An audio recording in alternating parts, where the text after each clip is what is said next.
She arrived as the cowboy's mail-order bride. He insisted he'd never sent for anyone. She came off the supply wagon like someone stepping down from the last rung of a ladder that had already dropped her twice. That was Verity Braddock's first thought, watching from the kitchen window, as the woman climbed down outside the gate of Harrow Ridge Ranch on a Thursday afternoon in the autumn of 1882, with a carpetbag in one hand and an envelope in the other. The wagon driver handed down a second bag, smaller and heavier, and said something Verity could not hear through the glass.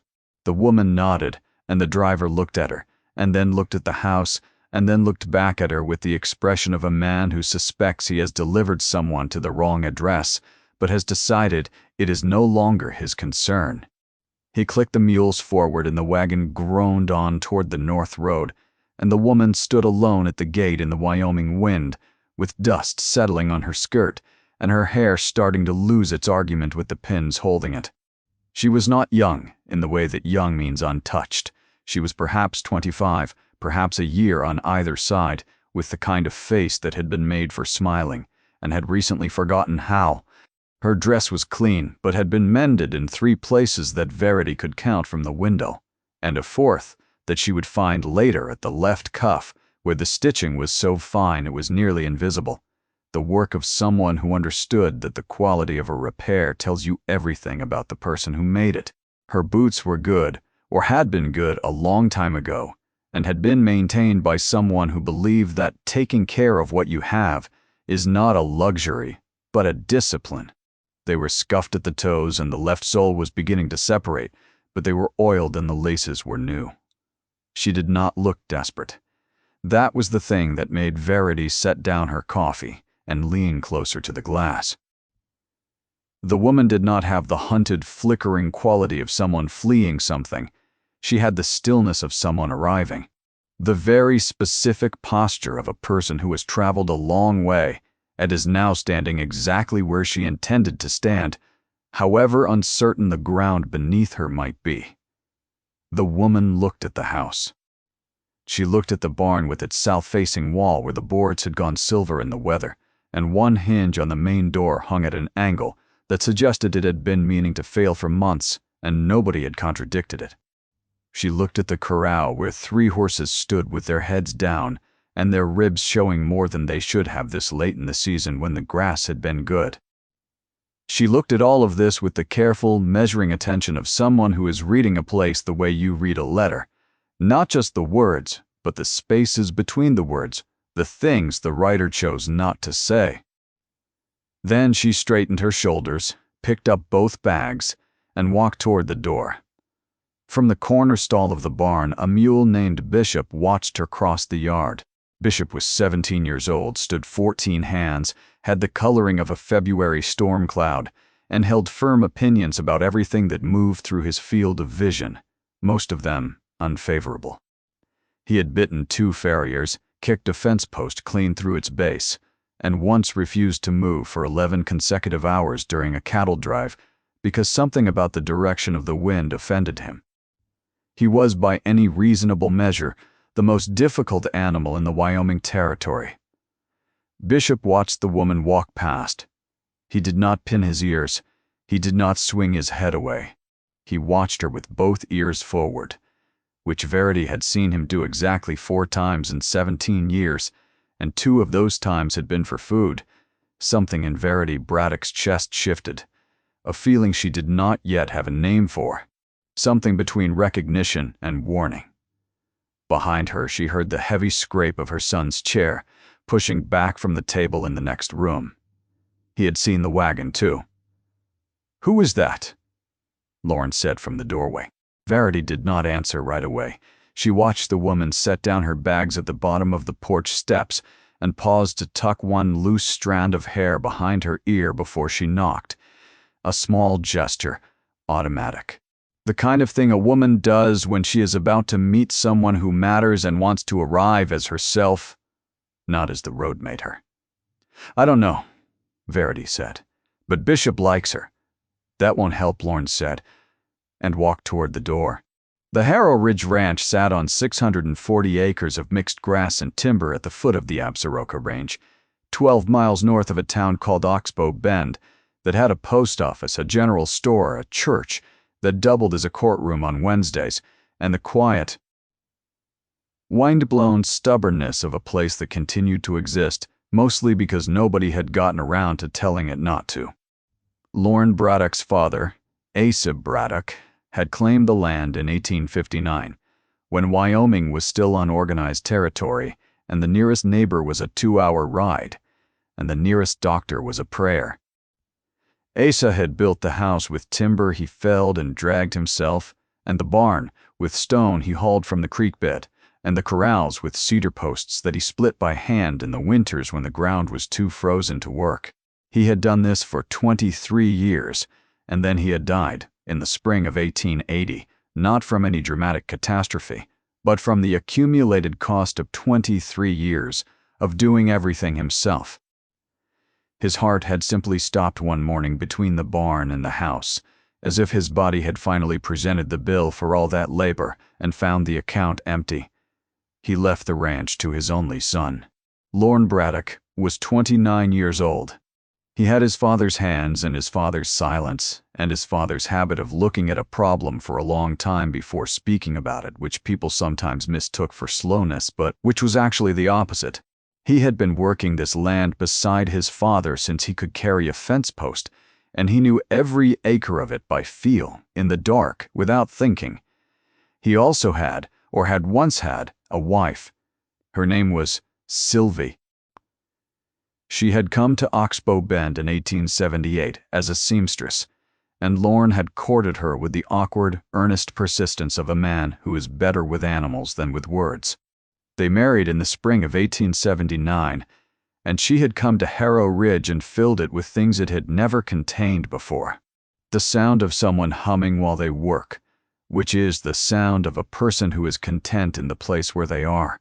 Sylvie died in January of 1881, a fever that came fast and burned through her in 6 days. The doctor from Oxbow Bend rode out twice and could do nothing either time.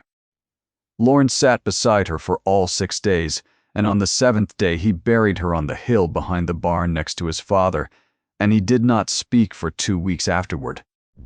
Not out of drama or performance, but because something in him had simply gone quiet, the way a bell goes quiet after it has been struck too hard.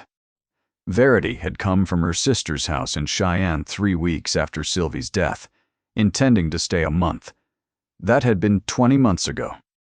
She stayed because she could see what was happening and could not bring herself to leave it happening alone. Lorne worked. That was not the problem. He worked the way his father had worked, relentlessly, without complaint, as if the land were a debt that could be paid off if only he gave it enough hours. But one man cannot run 640 acres alone, and the math of it was patient and merciless. Fences fell faster than he could mend them. Cattle strayed through gaps he hadn't found yet. Equipment broke and sat broken because there were not enough hours in the day. The herd, which had been 50 head under Asa, was down to 26. Not neglected exactly, but stretched the way everything on Harrow Ridge was stretched, spread across too much need with too little to go around. And Lorne himself. Verity watched her son across the supper table every evening and saw the thing she feared most, not anger, not grief, but the slow replacement of both with something flatter, a numbness that wore the shape of endurance. He had not mentioned Sylvie's name in well over a year. He had not laughed since a date Verity could not precisely remember. He was 31 years old, and he was disappearing into his own land. Twice in the spring she had suggested hiring a hand. Both times he had said no, with the flat finality of a man who believes that needing help is the same thing as failing. She had tried writing to Lorne's cousin in Sheridan. The cousin had come for a week, taken one look at the scope of the work, and left on the Wednesday supply wagon with an apology and a promise to write that he never kept. So Verity had done something else.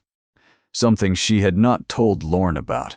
Something that was arriving right now at the front gate with a carpet bag and an envelope and a pair of boots that had been oiled and maintained by someone who believed in taking care of what she had. The knock came. Lorne opened the door. The woman on the porch looked up at him, and whatever she had been expecting, Verity could see her adjust to the reality of it. Lorne Braddock was tall, broad across the shoulders in the way of men who lift heavy things every day, and at this moment he had 3 days of unshaved jaw dust on his shirt and the expression of a man who does not have patience for whatever this is. The woman did not step back. She held her ground on the porch with her bags at her feet and the envelope in her hand, and met his eyes with a steadiness that was not defiance, not challenge, just the composure of a person who has rehearsed this moment for 300 miles and is not going to waste it by flinching. "My name is Merritt Dunn," she said. "I am here in response to your letter." Lorne looked at her. He looked at the envelope. He looked past her at the empty road where the supply wagon had already disappeared. "What letter?" he said. "This letter." She held it out.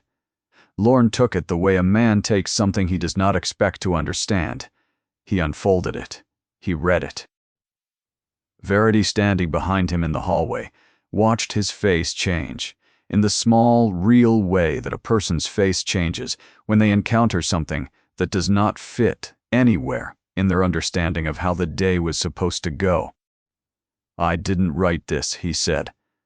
Merritt Dunn looked at him. The wind moved across the porch and pushed a strand of hair across her face, and she did not fix it this time.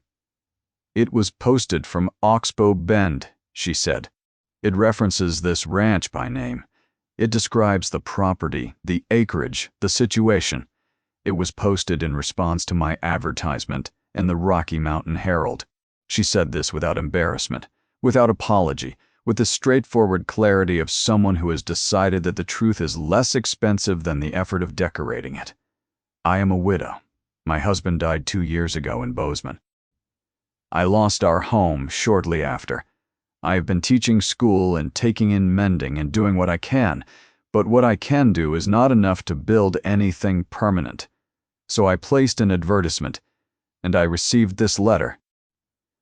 And I came here to answer it." She looked at him. "If you did not write it, then who did?"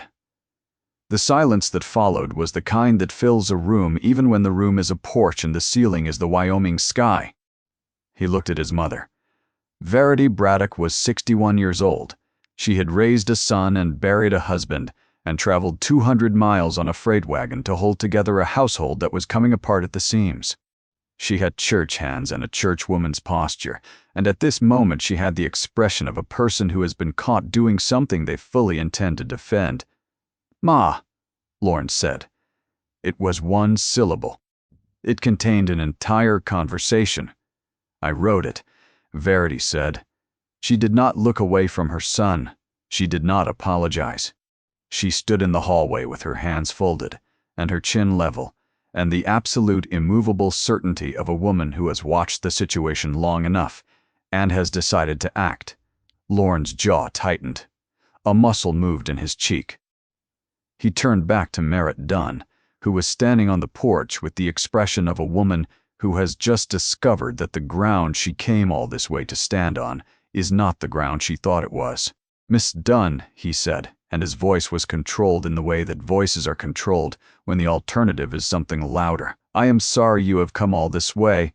There has been a misunderstanding. I did not send for a bride. I do not want a bride, and I am not in the market for one." He held the letter out to her. She did not take it.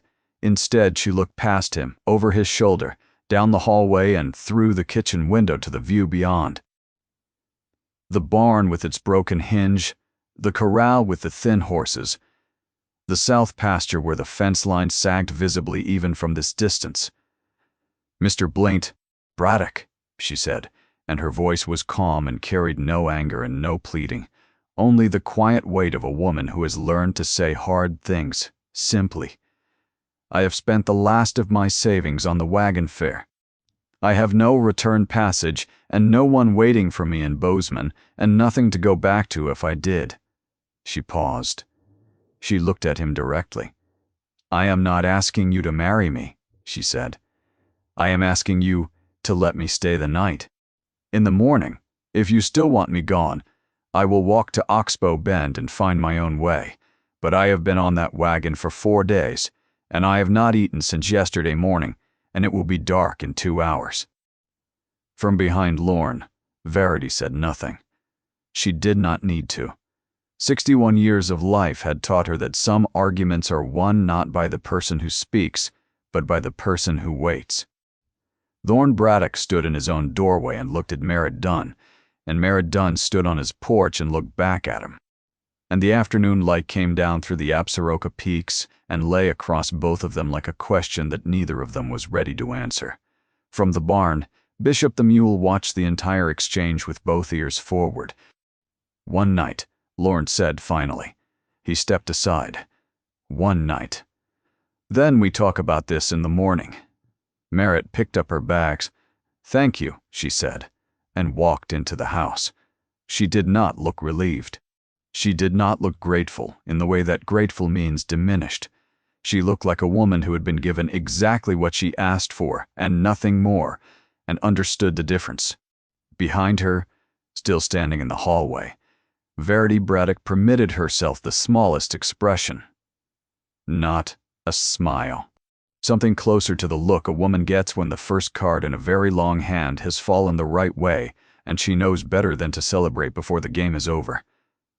Lorne closed the door. He looked at his mother. "We are going to discuss this," he said. "I expect so," Verity said, and went to put the kettle on. The argument happened that evening, after Merritt had been given a plate of stew and a chair at the kitchen table, and had eaten with the careful, unhurried discipline of someone who is genuinely hungry, but will not allow hunger to strip her of her composure. She ate everything on the plate and did not ask for more. She thanked Verity. She washed her own dish.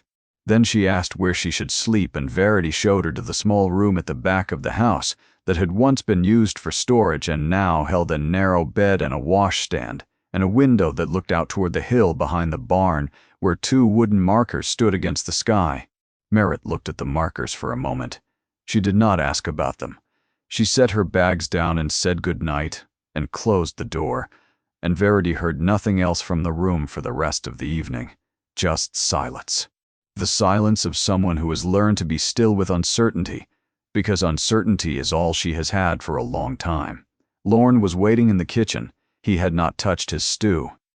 He sat with his arms folded and the letter open on the table in front of him, and he looked at his mother and said nothing until she sat down across from him, and then he said one word. "Why?" Verity folded her hands. "Because you are dying," she said. "Not your body, but everything else, and I have watched it long enough." Lorne's jaw worked. "I didn't ask for help." "No, you didn't. That is precisely the problem." He pushed back from the table. "You wrote to a stranger. You used my name. You described my ranch, my life, my situation, to a woman I have never met. And you invited her here without telling me." "Yes," Verity said. "I did all of that, and you don't see what is wrong with it." "I see everything that is wrong with it, Lorne. I also see everything that is wrong with this ranch and with you, and with what the next year looks like, if nothing changes." And I weighed one wrong against the other, and I made my choice. Lorne stood up. He walked to the window and looked out at the dark, and Verity could see his reflection in the glass, and the reflection showed her everything he would not show her directly: the exhaustion, the grief that had gone underground and turned into something harder and less recognizable, the anger that was not really anger but the sound a proud man makes when someone has seen through him. "She goes in the morning," he said to the window Lorne. "She goes in the morning, Ma. I will pay her wagon fare back to wherever she came from. That is more than fair." "And what about you?" Verity said. "What happens to you?" He picked up the letter from the table and folded it, and set it on the shelf by the door, and he went to bed. Verity sat alone in the kitchen for a long time after, listening to the wind test the eaves and the distant sound of the horses shifting in the corral and the silence from the back room where Merritt Dunn was either sleeping or staring at the ceiling with the stillness of a woman who knows that tomorrow will require everything she has. She thought about the cousin from Sheridan who had come for a week and left on a Wednesday. She thought about the hardware man in Oxbow Bend who had started asking about the account balance with a tone that had shifted over the past 6 months, from patient to pointed. She thought about Asa, dead in the space between the barn and the house, his heart simply stopping, because he had given the land everything, and the land takes what it is given without ever saying enough. She was not going to watch that happen twice, but she could not make her son see what he would not look at, and the morning was going to come, regardless. Verity washed the dishes and went to bed. Morning came cold and pale and early, the way October mornings come in the Absaroka foothills, the light arriving without warmth, as if the sun had shown up but had not committed to the day yet. Lorne was up before dawn. Verity heard him moving through the house in the dark, heard the front door open and close, and heard his boots on the porch steps heading toward the barn.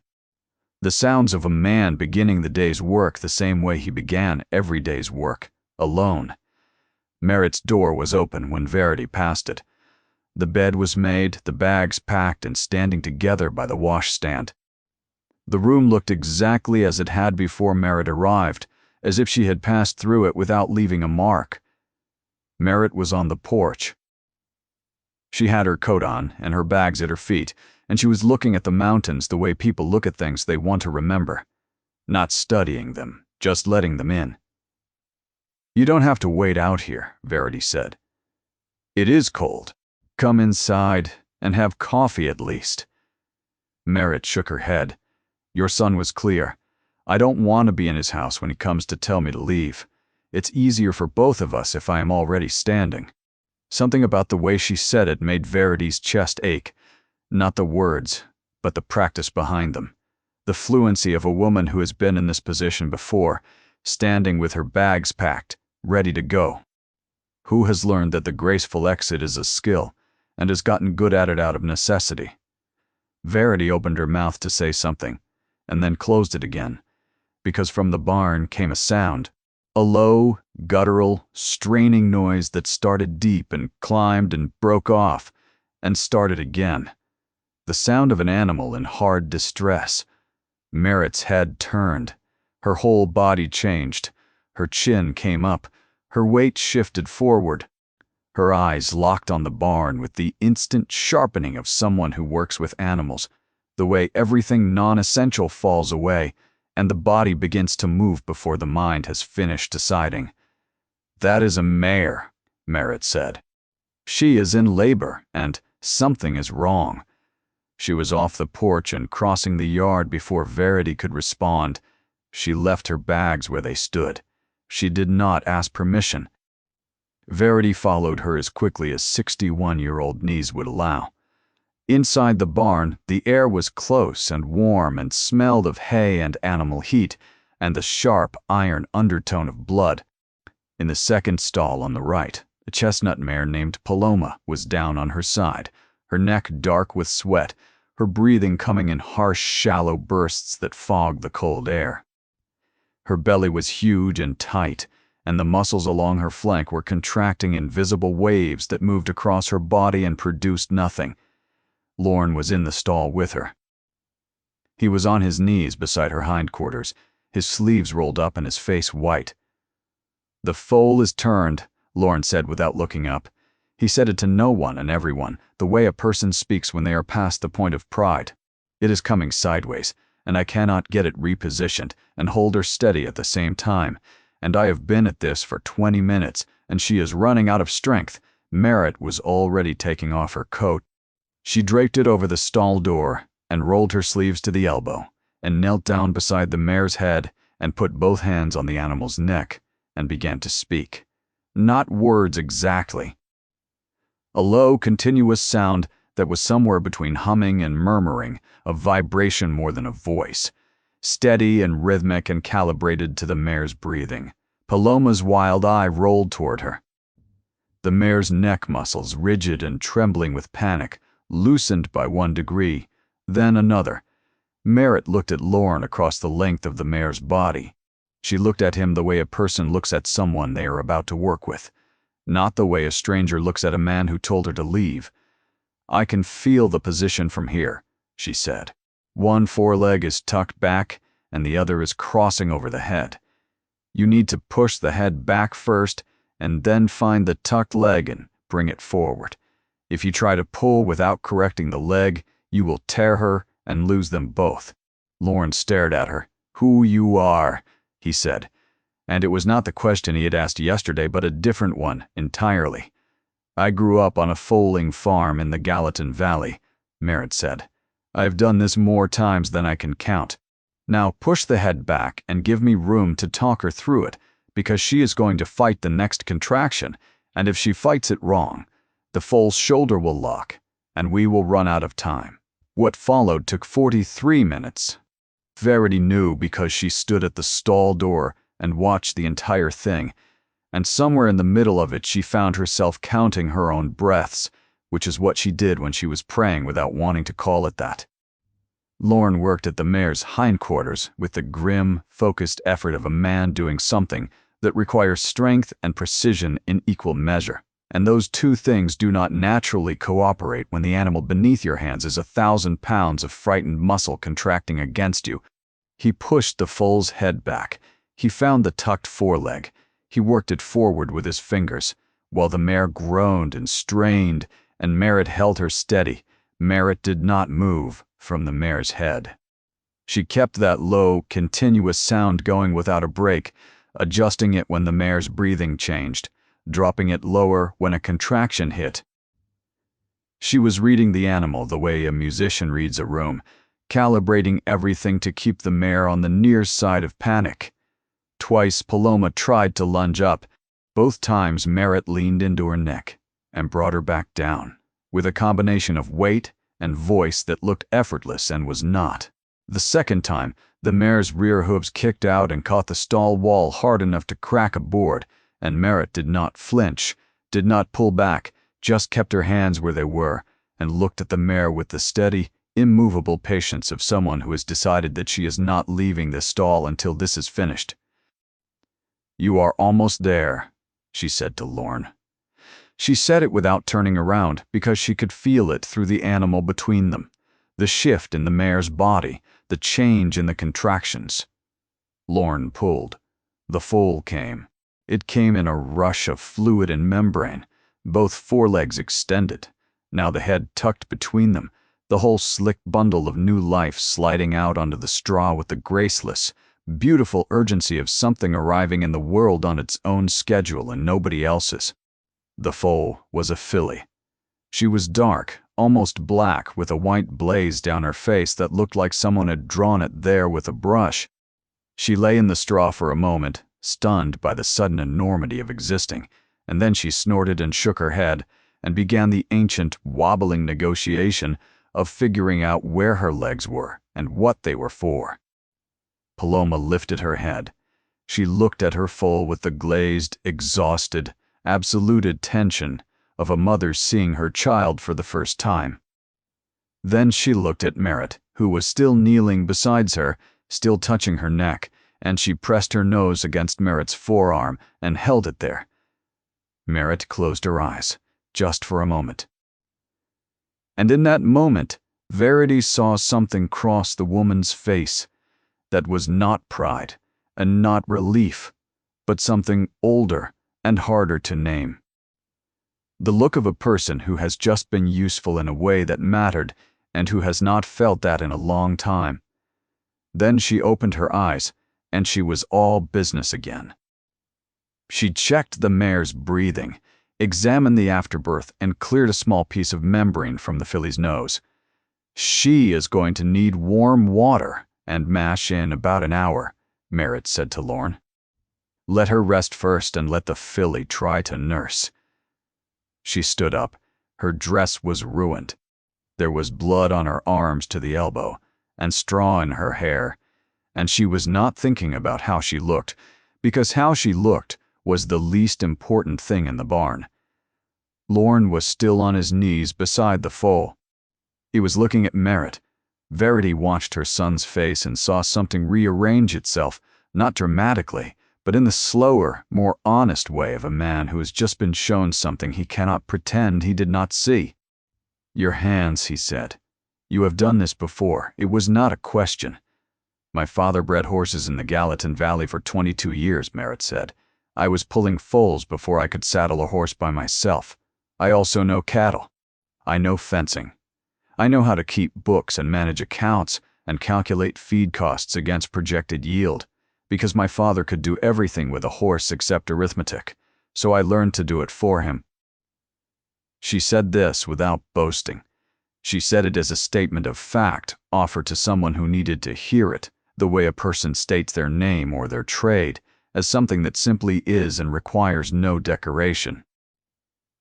From the corner stall, Bishop the mule had been watching the entire proceedings in utter silence for 43 minutes, which was unprecedented. His silence during the foaling was the loudest endorsement he had ever given. Now, as Merritt walked past his stall toward the barn door, Bishop reached his head over the gate and pushed his nose against her shoulder. Gently, without teeth. Without the hostile precision he applied to farriers, veterinarians, the Oxbow Bend postmaster, and virtually every other human being who entered his perceptual field, Merritt stopped. She scratched the flat plate of his forehead between the ears, finding the spot without searching for it, the spot that every mule has, and every mule pretends does not exist. Bishop closed his eyes and leaned into her hand with a sigh that came from somewhere deep and profoundly satisfied, the sigh of a creature who has been waiting 17 years for someone to do that correctly. Verity looked at her son. Her son looked at the filly trying to stand. He looked at the mare breathing steady now. He looked at the barn door through which Merritt had just walked. He did not say the word. Not yet. But Verity saw it forming, the way you see weather forming on the far side of a valley, still distant, still taking shape, but coming. The word was stay. Lorne walked out of the barn and found Merritt at the pump, washing the blood from her arms in water so cold it made her breath catch. Her bags were still on the porch where she had left them packed and ready. That filly would have died, he said. Paloma, too, probably. Merritt said nothing. She dried her arms on her coat lining. I cannot pay you wages, he said, but there is a room in the house, and there is food on the table, and there is more work here than I can do alone, which I have known for a year, and have not been willing to say until right now. He paused. He looked like a man pulling a splinter from his own hand, something that hurts but needs doing. You can stay, he said. Not as what that letter said, not as a bride, as a hand, if that is something you are willing to do. Merritt looked at him for a long moment. Wind, Parpermenschen. The morning light was full now, pouring down through the Absaroka peaks and filling the yard with the kind of cold, golden clarity that makes everything in it look precise and real and exactly what it is. That is something I am willing to do, she said. She went to the porch and brought her bags back inside and unpacked them. In the small room at the back of the house, she hung her spare dress on the hook behind the door.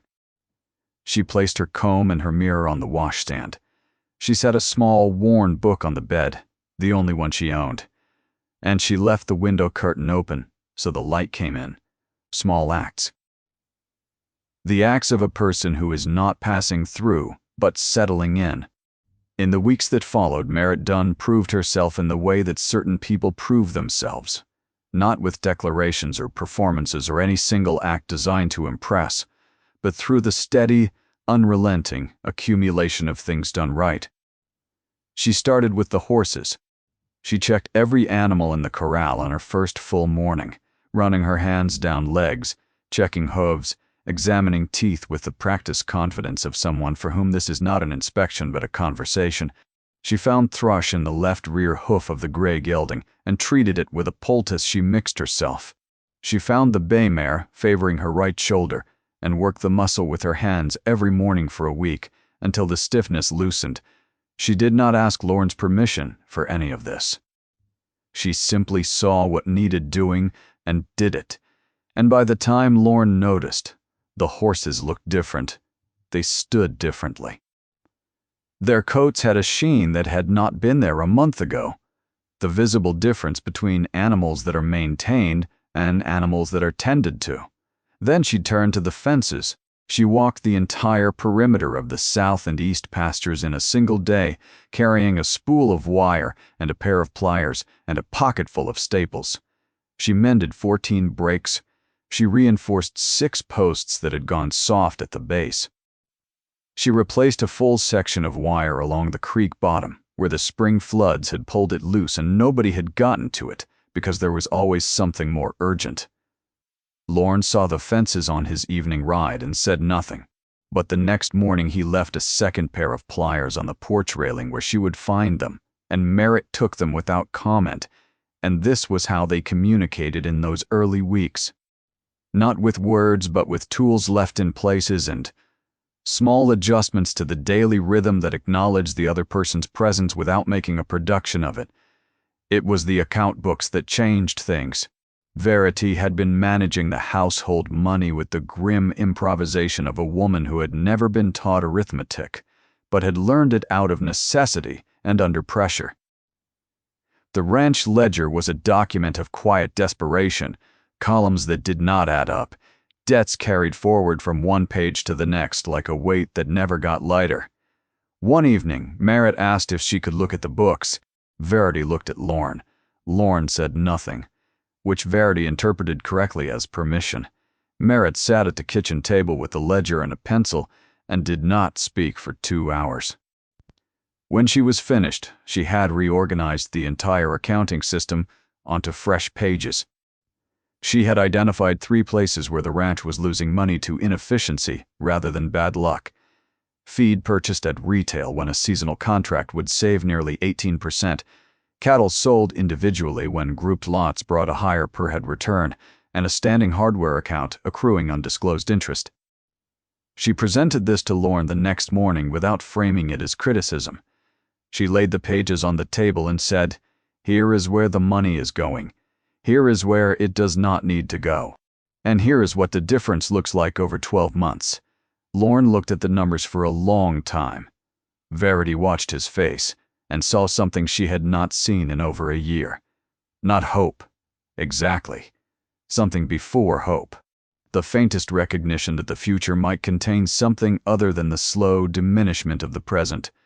He looked up. "You learned this from your father," he said. "My father could not add 17 and 12 without using his fingers," Merritt said. "I learned it because someone had to. A ranch does not fail all at once, Mr. Braddock. It fails in small amounts. A few dollars here, a few there. But it works the other way too. Save in small amounts, in enough places, and the recovery is the same way. Slow, quiet, but real." Bishop, who had taken to following Merritt from the barn to the house and back like a large gray shadow with opinions, stood at the kitchen door and watched this exchange with solemn approval. He had begun waiting for her outside the house every morning with the patient expectation of a creature who has found his person and sees no reason to discuss it further. This did not go unnoticed. Lorne watched Bishop follow Merritt across the yard one afternoon and said to Verity, "That mule has not willingly followed a human being since the day he was born." Verity said, "Perhaps he was waiting for one worth following." Lorne did not respond, but that evening at supper, for the first time since Merritt had arrived, he asked her a question that was not about work. He asked where in the Gallatin Valley her father's farm had been, and she told him, and the conversation went on like that, for a few minutes, careful and ordinary, the tentative exchange of 2 people who are learning to be in the same room, not as employer and worker, but as something they do not yet have a word for. Verity listened and said nothing, but she heard the thing that mattered, which was not the words but the sound. Underneath them, the sound of a house that had been quiet for too long, beginning, very slowly, to remember what voices were for. November brought the first hard freeze, and with it, the forced intimacy of cold weather. Everyone gravitating toward the same fire, the same warmth, the same small circle of light against the long dark. Supper was at 6. Merritt was never late. She ate at the table with them now, not as a guest, but as a member of the household, though she still asked before she took a second helping of anything, a habit that Verity suspected had less to do with politeness and more to do with years of not being certain there would be enough. One evening, with the fire going and the wind outside arguing with everything in its path, Lorne set down the bridle he had been mending and said, "You never told me how your husband died." Merritt was quiet for a moment, her hands still in her lap, looking at the fire with the expression of someone deciding how far to open a door. "His name was Phelan," she said. "Phelan Dunn. He was a surveyor for the railroad. He was mapping a route through the pass north of Bozeman in the winter of 1880, and a slide took the survey camp. 4 men. They found 3 of them in the spring." She paused. She did not say which category Phelan fell into. Found, or not found. The silence said it. "We had a small house in Bozeman," she said, "rented. When he died, the railroad paid 3 months of his wages, and the landlord gave me 60 days. I taught school for a year, but the school board replaced me with a man who had a degree from a college in Ohio. After that, I took in mending. I cooked for a boarding house. I did laundry for the hotel on Front Street, which paid 40 cents a day and took all of it." The fire crackled. Something in the way she recounted this, flat, unadorned, without self-pity, made it land harder than any tearful telling could have. These were not complaints.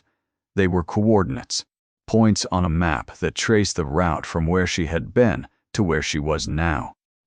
"When I placed the advertisement," she said, "I had $11 and the clothes I was wearing and 1 good pair of boots and a book that had been my mother's. I was not looking for a husband. I was looking for a life that did not shrink every month." She looked at Lorne. "I know what it looks like from the outside, a woman who sells herself in a newspaper. But I have been hungry, Mr. Braddock. Not the kind of hungry that misses a meal, but the kind of hungry that lies awake, doing arithmetic about how many days are left before the arithmetic does not matter anymore. And when you have been that hungry, the opinions of people who have not been do not carry the weight they used to." The room was quiet. Verity sat in her corner, with her mending in her lap and her hands still. Lorne was looking at the fire. He was quiet for so long that Verity thought he might not speak at all. But he spoke. "Sylvie," he said, and the word came out of him the way a stone comes out of the ground when you have been digging around it for a long time. Heavy and slow and leaving a hole where it was. "Her name was Sylvie. She died in this house, in the room where you are sleeping. I sat with her for 6 days, and on the last day she asked me to open the window so she could see the mountains, and I opened it and the cold came in, and I did not care. She died looking at the Absaroka Range, and I have not said her name out loud in nearly 2 years." He looked at his hands the way Merritt had looked at hers a moment before, as if his hands were a record of everything he had held and failed to hold. "My father had died the spring before her, 7 months apart. I buried her next to him on the hill. I lost them both in less than a year. And I have been doing this alone since then, and I have been telling myself that alone is what I am good at. And that is a lie that I have been believing, because the alternative was admitting that I needed someone and there was no one to need." Merritt was looking at him now, not with pity, with the recognition of someone who has carried the same weight on a different road and knows exactly what it costs to set it down even for a moment. "You do not have to say her name for my sake," Merritt said. "I know," Lorne said. "I am saying it for mine." Verity set down her mending. She did not trust herself to hold the needle steady, and she was not going to pretend otherwise. The wind shifted outside and the fire leaned and straightened, and the 3 of them sat in the kind of silence that is not empty, but full. The silence that comes after something true has been said and needs room to settle into the walls and the floor and the bones of the house that holds it. Parnell Croy came to Harrow Ridge on a Tuesday in early December, which was exactly the kind of day he would choose because Parnell Croy understood that timing is a weapon, and winter is the best time to negotiate with people who work the land because winter is when the land is most expensive to love. He came with 2 men on horseback and a buckboard carrying documents. Verity saw them from the kitchen window. 3 horses and a buckboard coming up the north road with the unhurried pace of people who believe they have already won and are simply arriving to collect. She knew Croy. Everyone in the valley knew Croy. He had come to Wyoming from somewhere east with money that had a vague origin and a talent for acquiring land from people who were too tired or too broke or too alone to hold it. He had taken the Emerson property in 1881, 80 acres purchased for 1/3 of its value from a widow who did not know what she had. He had taken the Lundgren parcel the same year. Another family that winter had ground down to the point where selling felt like relief. He had approached Lorne twice before, once politely in the spring, once in August, with a lower offer and a tone that suggested the direction things were moving. Lorne had said no both times. The second time, he had said it from the porch with a rifle visible in the doorway, and Croy had smiled and ridden away with the patience of a man who knows that time is on his side. Now he was back with a new angle. Lorne was in the south pasture. Merritt was in the barn checking on Paloma and the filly, who was 6 weeks old now, and had been named Juniper by Verity over Lorne's objection that naming a horse was sentimental. An objection that Verity had observed him quietly abandon 2 weeks later when she heard him in the barn calling the filly by name and feeding her dried apple slices from his pocket. Verity went to the barn. Merritt was already standing at the door watching the riders approach. "You know him," Merritt said. It was not a question. Parnell Croy. He has been trying to take this ranch since spring. Merritt was quiet for a moment. "Where is Lorne?" "South pasture. He will not be back for an hour." Something moved across Merritt's face, not fear, a calculation. "Then I will meet them," she said. She walked to the gate without hurrying, without putting on a coat despite the cold. She walked with the unhurried, straight-backed composure of a person who has decided that how she arrives at this fence determines how this conversation goes. Croy reined up at the gate. He was a well-made man in a well-made coat, heavy through the shoulders but soft in the hands, with a trimmed beard and the slightly theatrical warmth of someone who has practiced being likable. "Good morning," Croy said. "I am here to see Lorne Braddock. Mr. Braddock is not available. I manage the household and the accounts. You can direct your business to me." Croy's eyes moved across her. The working dress, the calloused hands, the barn behind her, cleaner and better organized than the last time he had seen it. "And who you might be," he said with the tone of a man who already knows the answer and is asking only to establish his advantage. "Merritt Dunn. I arrived in September." Croy smiled. He turned to one of his riders, and the rider smiled back, and the shared smile had a quality that Verity recognized immediately, the smile of men who have found something useful. "Miss Dunn," Croy said, leaning forward in his saddle, "I have heard about you. Oxbow Bend is a small town and people talk. An unmarried woman living on an unmarried man's ranch." He let the implication settle. "It has caused some conversation." "Has it?" Merritt said. "The kind of conversation that reaches the county seat. The kind that a judge might find interesting if a question about the moral character of a property holder were to come before the court. I am not saying I would raise such a question. I am saying that questions have a way of raising themselves." Merritt did not move. She stood at the fence with the December wind pulling at her hair, and she looked at Parnell Croy the way a person looks at an equation that has an error in it. Not with anger. With the focused clarity of someone who can see exactly where the numbers go wrong. "Mr. Croy," she said, "the Harrow Ridge property is held in fee simple under the original land patent filed by Asa Braddock in 1859. The patent is recorded with the Territorial Land Office and is not subject to review on the basis of character, moral or otherwise. It passes to the legal heir, which is Lorne Braddock, and cannot be challenged on the grounds you are describing because those grounds do not exist in territorial law." She paused. I checked. Croy's smile faded. "Not all at once." "In degrees, like light leaving a room," Furthermore, she said, any attempt to use a civil court to force a sale on the basis of personal reputation would require a formal complaint filed by a resident of the county with standing. And you, Mr. Croy, hold no land adjacent to this property and therefore have no standing. I checked that as well. The two riders shifted in their saddles. They looked at each other the way men look at each other when the situation has departed from the plan. From the south pasture over the rise, a figure on horseback appeared. Lorne, riding back.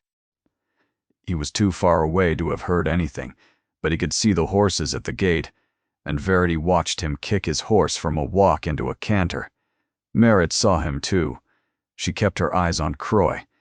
You have made your offer to Mr. Buldis. Braddock twice, she said. He has declined twice. This ranch is not for sale. If you wish to make a third offer, you may submit it in writing to the Oxbow Bend post office, and I will ensure it receives the same consideration as the first two. She looked at him steadily. Is there anything else I can help you with this morning? Croy sat on his horse for a long moment. He looked at the barn, the mended fences, and the corral where the horses stood, with their coats thick and their ribs no longer showing. Verity could see him recalculating. Not the offer, the opponent. This is not finished, he said. It is for today, Merritt said. Ride safe, Mr. Croy. The north road gets icy this time of year. Croy turned his horse. The three of them rode back down the road, and Merritt stood at the gate and watched them go until they were small against the valley floor. And then she turned around. Lorne was there. He had dismounted at the corral and he was standing 30 feet away with the reins in his hand and a look on his face that Verity recognized but had not seen directed at this person before. A buck, the look of a man who has just understood something that changes the shape of what he thought he knew. That evening, Lorne brought the cedar box down from the top shelf of the pantry. Inside it was a bottle of rye whiskey that Asa had bought in Cheyenne in 1876 and carried home on horseback for 40 miles and declared would be opened only for occasions that warranted it. Asa had opened it once, on the night Lorne married Sylvie. That was the only time. Lorne set the bottle on the table. He set out 2 glasses. He poured, and he pushed one glass across the table to Merritt. She looked at the glass. She looked at him. Croy will come back, she said. I know. That is why I need to say something to you, and I need to say it before I lose the will to say it. Merritt waited the way she did everything, with patience that was not passivity, but the active, deliberate stillness of a person who understands that some things have to arrive on their own schedule. Lorne looked at the table when he spoke. Not at her, because what he was about to say was easier aimed at the wood grain than at another pair of eyes. When you came here, he said, I thought you were the worst thing my mother had ever done to me. And my mother once fed me castor oil every morning for a month because she read in a pamphlet that it built character. From the doorway to the kitchen, Verity made a sound that might have been a laugh and might have been an objection, but was probably both. I thought I did not need anyone, he said. I thought needing was the thing that had broken me, when Sylvie died and when my father died, and if I could just stop needing, then nothing could break me again. And I was willing to let this ranch go to pieces around me to prove it, which is not strength. It is something else that looks like strength from the outside, but is not. He looked up.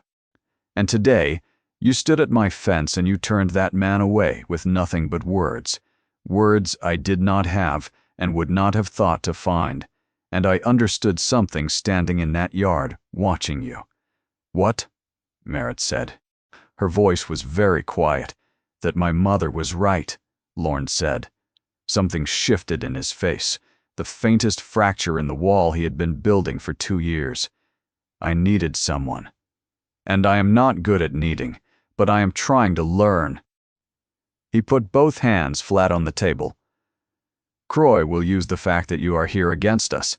An unmarried woman on an unmarried man's property. You know that. There is a way to remove that weapon from him. Merritt looked at him. She understood, and she did not flinch from it or rush toward it. She held it between them like a thing made of glass that needed to be handled carefully. "You are asking me to marry you," she said. "I am asking you to be my partner," Lorne said. "In this ranch, in this land, in the work. Marriage gives us legal standing that Croy cannot touch. It protects you as much as it protects me."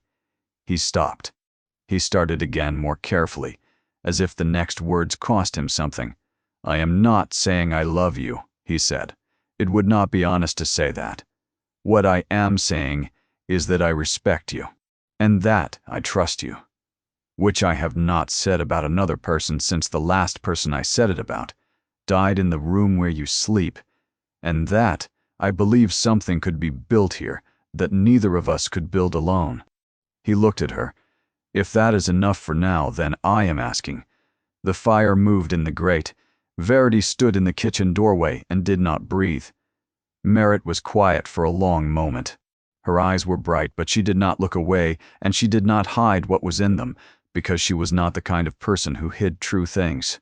"My husband told me he loved me on the day we married," she said, "and he meant it. And when he died, I thought that I had used up the portion that was allotted to me, and that what came after would be a smaller life. I placed an advertisement in a newspaper, and I came here prepared for something practical and without sentiment." She looked at him. "I was not prepared for you. I was not prepared for your mother or your mule or your filly that comes to the fence when I call her name. I was not prepared to care about a piece of land that is not mine, and to lie awake thinking about fence lines and feed contracts and whether the south pasture will hold through spring." She put her hand on the table, not reaching for his, just placing it there, palm down, in the space between them. "I am not saying I love you either," she said, "but I am saying that this is the first place in 2 years where I have unpacked my bags, and I think that means something. And I think it might mean more in time. Yes," she said, "I will marry you." Lorne looked at her hand on the table. He did not take it. Not yet. But he placed his own hand on the table, palm down, in the same space, close enough that the distance between them was an inch, maybe less. A distance that was exactly right for two people who were building something carefully, with full knowledge of how much it costs when what you build falls down. From the kitchen doorway, Verity Braddock walked to the table and set down a third glass, because her son had once again forgotten that there were 3 people in this house, and some things apparently ran in the family. She poured her own whiskey. She sat down. "Well," she said, "I suppose this means I was right, and I would like that acknowledged at least once before I die." Lorne looked at his mother. Merritt looked at his mother. And for the first time since a Thursday afternoon in September, when a woman with a carpetbag and an envelope had walked through the gate of Harrow Ridge Ranch, Lorne Braddock laughed. It was not a large laugh.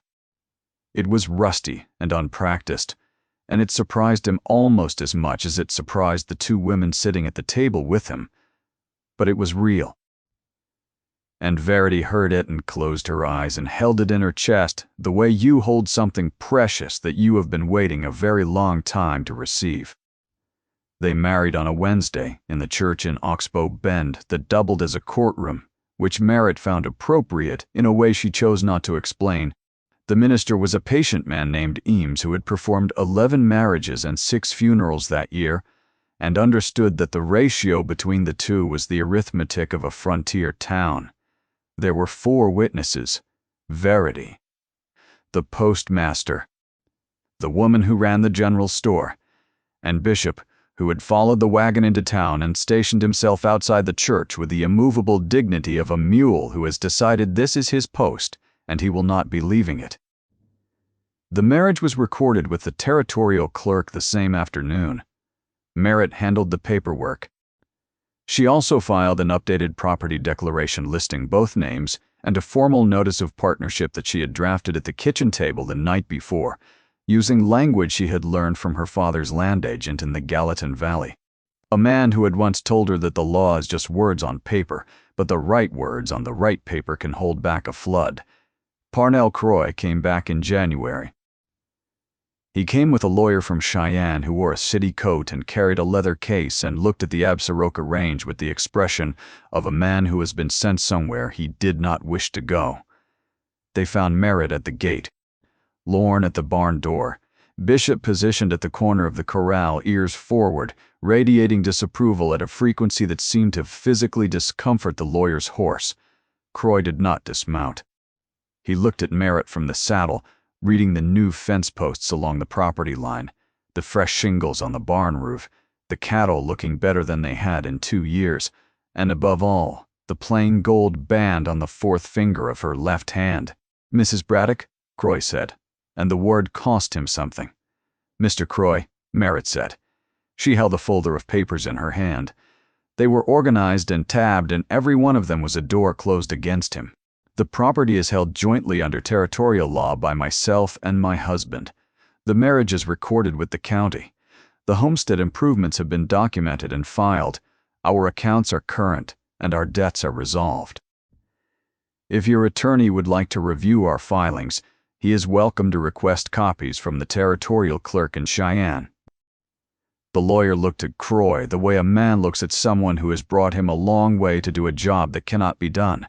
Croy sat on his horse and looked at the ranch that was no longer declining.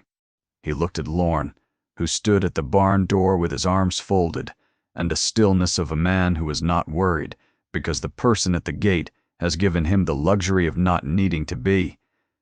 Croy turned his horse. The lawyer followed.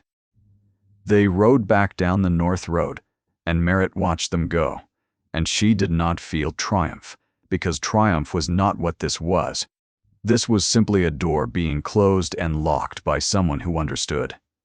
Doors and locks, and had built hers well. Lorne walked over from the barn. He stood beside her at the fence. "You filed an updated homestead claim," he said. "I did." "When?" "In November, before we were married. Before I knew we would be married. I filed it because the original claim had not been updated since your father's death, and the territory could have challenged it on procedural grounds, and I was not going to allow that possibility to exist." Lorne looked at her. "You have been protecting this ranch since before I asked you to." Merritt looked at the road where Croy had disappeared. "I have been protecting this ranch since the morning I pulled your foal," she said. I just did not tell you, because you were not ready to hear it." The winter was long, as Wyoming winters are long. The cold came down from the Absaroka peaks and settled over the valley, and the work did not stop because ranching does not recognize seasons as excuses, only as different kinds of difficulty. Merritt worked through it. Lorne worked through it. They worked through it together, which was different from either of them working through it alone, different in ways that revealed themselves slowly. The morning division of labor that became wordless and automatic. The evening conversations that grew longer as the weeks passed. The careful expansion of two people learning to trust each other with more than just work. Verity watched Lorne begin to change. Not dramatically. In the way of a season changing. The way you do not see the grass grow, but one day it is taller. He said Sylvie's name now, not often, not casually, but he said it. He told Merritt about the curtains Sylvie had made for the kitchen window, the ones that had been taken down after she died and folded and put away in the cedar chest. He told her about the bread Sylvie used to bake and how the house had smelled on baking days. He told these things without breaking and without performing his grief. He simply set the memories down in the air between them, the way you set down something you have been holding too tightly for too long, and the letting go hurts but is necessary. Merritt listened. She did not compare. She did not compete with a ghost. She simply made room, the way she made room for everything, quietly, with the practical grace of a woman who understands that a house can hold more than one history, and that the histories do not cancel each other out. By the time March came and the first melt began on the south-facing slopes, and the grass showed green beneath the retreating snow, something had settled over Harrow Ridge that Verity could feel, but could not have named if pressed. A quality of solidity. The feeling of a structure that has been tested and has held. The filly, Juniper, was 5 months old and growing fast. She came to the corral fence when Merritt called her name, and followed Merritt across the yard with the focused adoration of a creature who has decided at a cellular level that this particular human is hers. Bishop tolerated this with the strained patience of a mule who has been forced to share his person with an upstart foal, and considers the arrangement beneath him, but has not yet found a way to file a formal objection. On the first warm evening of April, Verity found Merritt sitting on the top rail of the south pasture fence, watching the cattle graze in the late light. The fence was solid, every post straight, and every wire taut. The cattle were healthy. The calves born that spring were strong. The ranch was working. Verity climbed up beside her. Her knees protested. She ignored them. "You wrote a letter last week," Verity said. She had seen it on the table, addressed to an office in Bozeman. "The Territorial School Board," Merritt said. "I wrote to ask whether they had a need for teachers in the valley. There are 7 children within riding distance of Oxbow Bend, and none of them have a school." She looked at the mountains. "It is not enough to save a ranch," she said. "A ranch without a town around it is just land. And a town without a school is just buildings." Verity looked at the woman beside her, at the calloused hands and the sunburned forearms, and the face that had been made for smiling, and was remembering how, "When I wrote that letter last summer," Verity said, "the one you arrived with, I wrote it because I was afraid of losing my son the way I lost his father. I did not know what I was sending for. I just knew that what we had was not enough." She paused. "I did not expect you," she said. "I expected someone who could cook and mend and perhaps manage a garden. I did not expect someone who would stand at my fence and quote territorial law at a man on horseback and write to the school board about building something that does not even exist yet." She looked at Merritt. "You are not what I sent for," she said. "You are what we needed, and those are not the same thing, and the second one is better." Merritt was quiet for a long time. Below them, the cattle grazed in the long light, and Juniper pushed her nose through the fence slats trying to reach the new grass, and Bishop stood at his post by the barn with the solemn vigilance of a mule who intends to die in the position. From the barn came the sound of Lorne finishing the evening work, the clank of a bucket, the low murmur of his voice as he spoke to the horses, a habit he had picked up somewhere in the winter without noticing, the habit of a man who has remembered that his voice exists for more than giving orders. "I did not know what I was coming to," Merritt said. "When I got off that wagon, I thought I was arriving at a transaction. Roof and meals in exchange for labor. That was all I thought I deserved." She looked at her hands, the hands that had pulled a foal and mended fences and reorganized a ledger and held a pen to write words that turned back a man who thought he could take what did not belong to him. "I was wrong about what I deserved," she said. "It took this place to show me that. It took standing in this yard and realizing that I was not passing through, that I had stopped, and that stopping was not giving up. It was arriving." She looked at Verity. "I think sometimes you do not know. You have been looking for a place until the place finds you. And then you look back at all the roads you walked and all the doors that closed, and you realize they were not punishments. They were directions. Every one of them pointed here." The evening light moved across the valley. The mountains held their distance the way mountains do, patient and enormous, and indifferent to the small human things that happen at their feet, and also, somehow, not indifferent at all. The light touched the fence, and the grass, and the barn, and the 2 markers on the hill where the people who had built this place rested in the ground they had loved, and it touched the two women on the fence rail, and the man walking out of the barn, and the mule who turned to watch him, and the filly who called out in the high, clear voice of a young horse who does not yet know that the world is anything other than good. You do not always know the moment a place becomes yours.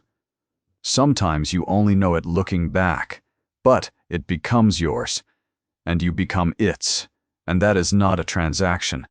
That is a life.